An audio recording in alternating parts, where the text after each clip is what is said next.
ఆకూరలోయ్ ఆకూరలోయ్ అమ్మ ఆకూరలు ఆకూరలు అంటూ మన బజార్లో ఉదయాన్నే ఆకుకూర తీసుకుని వస్తుంటారు, మీరు చూసే ఉంటారు.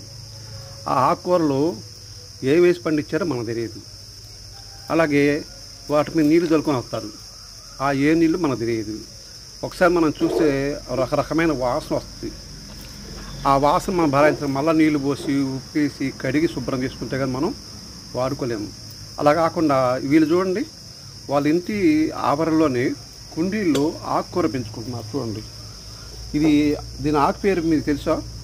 బొడ్డు బాయిల ఆకు అంటారండి. దాంతోపాటు ఇంకో పేరు ఉంది దీనికి, గంగవల్లి కూర అంటారు.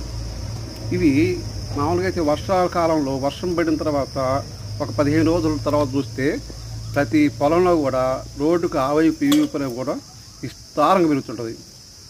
ఇది కాండాలు చూడ అనిపిస్తుంది. ఆకుతో పాటు కాండాలుగా ఉంటుంది. దీనికని మనం ఒలుచుకొని జాగ్రత్తగా చేసుకొని తీసుకుంటే వాడుకుంటే ఎంత బాగుంటుందో. ముఖ్యంగా పప్పులో కానీ పెట్టుకొని కొద్దిగా పులుసు చేసుకుని తింటే ఆహా, ఏమి రుచి అనిపిస్తుంది. మీరు ఎప్పుడైనా తిన్నారా? మేమైతే తిన్నాం. ఇప్పుడు కూడా మా ఇంట్లో ఇట్లాగా కుండీలో పెంచుకుంటున్నాం. కుదిరినప్పుడల్లా ఆకు తీసుకొచ్చుకొని పప్పులు వేసుకొని, లేకపోతే విడిగా ఒట్టి ఆకుకూర సరి చేసుకొని తింటుంటాం. చాలా బాగుంటుందండి. ఒకసారి మీరు ట్రై చేయొచ్చుగా.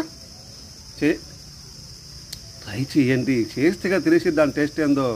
అంతేకాదండో, ఇది కానీ రొట్టెల్లో వేసుకొని రొట్టెలోకి నంచుకొని తింటుంటే అంత బాగుంటుంది.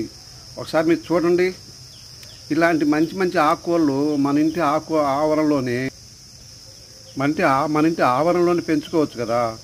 మీకు కొద్దిగా స్థలం ఉంటే చాలు, అక్కడ ఇట్లాగా కుండీలు పెట్టుకొని ఆకుకూరలు పెంచుకుంటే తమాషాగా ఉంటుందండి. అది వాడుకుంటుంటే ఎంత హాయిగా ఉంటుందో. ఒకసారి మీరు తయారు చేయండి.